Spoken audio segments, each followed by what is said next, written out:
ಎಸೇನು ಈ ವಿಚಾರ ರಾಜ್ಯ ಕಾಂಗ್ರೆಸ್ ಸರ್ಕಾರದಲ್ಲಿ ಸಂಪುಟ ಬಿಕ್ಕಟ್ಟು ಬಗೆಹರಿತಾನೇ ಇಲ್ಲ. ಈ ವಿಚಾರವಾಗಿ ಸಾಕಷ್ಟು ಅಸಮಾಧಾನಗಳು ಕೂಡ ಕೇಳಿ ಬರ್ತಾ ಇದೆ. ನಿಗಮ ಮಂಡಳಿಗೆ ರಾಜೀನಾಮೆ ಅನ್ನೋದಾಗಿ ಬಸವರಾಜ ಶಿವಣ್ಣನವರ್ ಹೇಳ್ತಾ ಇದ್ದಾರೆ. ರಾಜೀನಾಮೆ ಕೊಟ್ರೆ ಸಚಿವ ಸ್ಥಾನ ಇಲ್ಲದಿದ್ರೆ ಬೇರೆ ಹುದ್ದೆಯೇ ಬೇಡ, ನನಗೆ ಕೊಟ್ರೆ ಸಚಿವ ಸ್ಥಾನ ಕೊಡಿ, ಇಲ್ಲ ಅಂದ್ರೆ ಬೇರೆ ಹುದ್ದೆ ಬೇಡ ಅನ್ನೋದಾಗಿ ಪಟ್ಟು ಹಿಡಿದಿದ್ದಾರೆ. ಈ ಶಾಸಕರಾಗಿರುವಂತಹ ಬಸವರಾಜ ಶಿವಣ್ಣವರು ಇವತ್ತು ನಮ್ಮ ಜೊತೆ ಇದ್ದಾರೆ. ಸಚಿವ ಸ್ಥಾನದ ಬೆಳವಣಿಗೆಗಳ ಬಗ್ಗೆ ಅವರನ್ನು ನಾನು ಕೇಳ್ತೀನಿ, ಏನು ಹೇಳ್ತಾರೆ ಕೇಳೋಣ. ವಿಶ್ವಾಸ ಐತ್ರಿ ಅಷ್ಟೆ, ವಿಶ್ವಾಸ ನಂಬಿಕೆ ಇಟ್ಕೊಳ್ಳೋದಷ್ಟೆ. ಆಯ್ತು, ಸಂತೋಷ. ಹೆಚ್ಚಿನ ರೀತಿಯೊಳಗೆ ಜಿಲ್ಲೆಗೆ ಅಭಿವೃದ್ಧಿ ಆಗ್ತಕ್ಕಂಥ ಕೆಲಸ ಮಾಡ್ಬೋದು. ಸಿದ್ದರಾಮಯ್ಯನವರು ಕೊನೆ ಕ್ಷಣದಲ್ಲಿ ಅಷ್ಟು ಬಿಗಿಪಟ್ಟು ಹಿಡಿದ್ರು ಕೂಡ ತಮ್ಮ ಹೆಸರು ಕೈ ತಪ್ಪಿ ಹೋತು. ಅರಣ್ಯ ನಿಗಮಕ್ಕೂ ಕೂಡ ರಾಜೀನಾಮೆ ಕೊಡಲಿಕ್ಕೆ ಹೋಗಿದ್ರು ನೀವು ಡಿ ಕೆ ಶಿವಕುಮಾರ್ ಅವ್ರ ಹತ್ರ. ಕೊನೆ ಗಣಿಗೆಯಲ್ಲಿ ಆದಂಥ ಅದ್ರ ಬಗ್ಗೆ ಒಂದಿಷ್ಟು ಕುತೂಹಲಗಳಿದೆ, ಏನು ಹೇಳ್ತೀರಿ ಸರ್? ಈಗ ಅದು ಸೀಟು ಹೆಂಗೆ ತಪ್ಪಿತು ಏನು ಅನ್ನೋದ್ರ ಬಗ್ಗೆ ಈಗಾಗಲೇ ಸಾಕಷ್ಟು ಚರ್ಚೆ ಮಾಡೇವಿ. ಪದೇ ಪದೇ ಅದ್ರ ಬಗ್ಗೆ ಚರ್ಚೆ ಮಾಡೋದು ಬೇಡ. ಈಗ ಅದನ್ನು ಸರಿಪಡಿಸ್ತಕ್ಕಂಥ ಕೆಲಸವನ್ನು ನಮ್ಮ ಮುಖ್ಯಮಂತ್ರಿಗಳಾಗಲಿ ಹೈಕಮಾಂಡ್ ಆಗಲಿ ಆ ಕಡೆ ಗಮನ ಹರಿಸ್ಯಾರ, ಚರ್ಚೆ ಮಾಡಕತ್ತಾರ.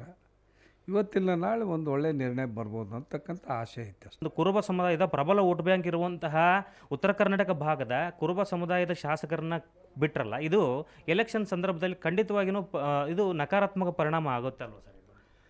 ಆ ಥರ ಸಮಸ್ಯೆ ಬರೋದಲ್ರಿ ನಮ್ಮ ಪಕ್ಷಕ್ಕೆ. ಈಗಾಗಲೇ ನಮ್ಮ ಉತ್ತರ ಕರ್ನಾಟಕ ಭಾಗದ ಜನ, ನಮ್ಮ ಸಮಾಜದ ಜನ, ಸಿದ್ದರಾಮಯ್ಯನವರು ನಮ್ಮ ಸಮಾಜದ ಮುಖಂಡರು, ಸಮಾಜದ ಹಿತಕ್ಕಾಗಿ ಭಾಳಷ್ಟು ಕೆಲಸ ಕಾರ್ಯಗಳನ್ನು ಮಾಡಿಕೊಟ್ಟಿರ್ತಕ್ಕಂಥ ವ್ಯಕ್ತಿ. ಯಾರೊಬ್ಬರು ಏನಾರು ಹೇಳ್ತಾರೋ ಅಂದ ತಕ್ಷಣ ಸಿದ್ದರಾಮಯ್ಯರನ್ನ ಎಂದೂ ಕೂಡ ನಮ್ಮ ಸಮಾಜ ಮರ್ಯಾದಿಲ್ಲ.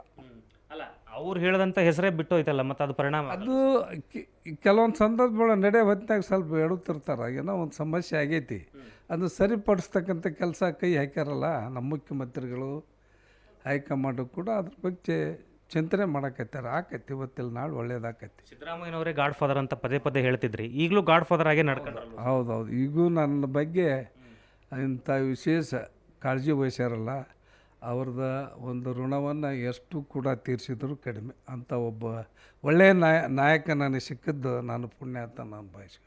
ಸರ್, ಕೃಷ್ಣಪ್ಪ ಸೇರಿದಂತೆ ಸಾಕಷ್ಟು ಜನ ಹಿರಿಯ ಶಾಸಕರು, ಮಾಜಿ ಸಚಿವರು ಏನಿದ್ದಾರೆ, ನಮ್ಗೆ ಯಾವ ನಿಗಮ ಮಂಡಳಿ ಕೊಟ್ಟರು ನಾವು ಬೇಡಪ್ಪ, ಆದರೆ ಮಿನಿಸ್ಟರ್ ಆಗ್ತೀವಿ ಅಂತ ಪಟ್ಟಿಟ್ಕೊಂಡು ಕುಂತಾರೆ. ನೀವು ಅದಕ್ಕೆ ಬದ್ದು ಹೋಗಿರ್ತೀರಾ ಸರ್? ಹೌದು ಹೌದು. ಹಾಂ ಸರ್, ಅಂದರೆ ಈಗ ಅರಣ್ಯ ನಿಗಮಕ್ಕೂ ರಾಜೀನಾಮೆ ಕೊಡೋಕೆ ಹೋಗಿ ಕೊಡ್ತಾರೆ. ಹಾಂ ಸರ್.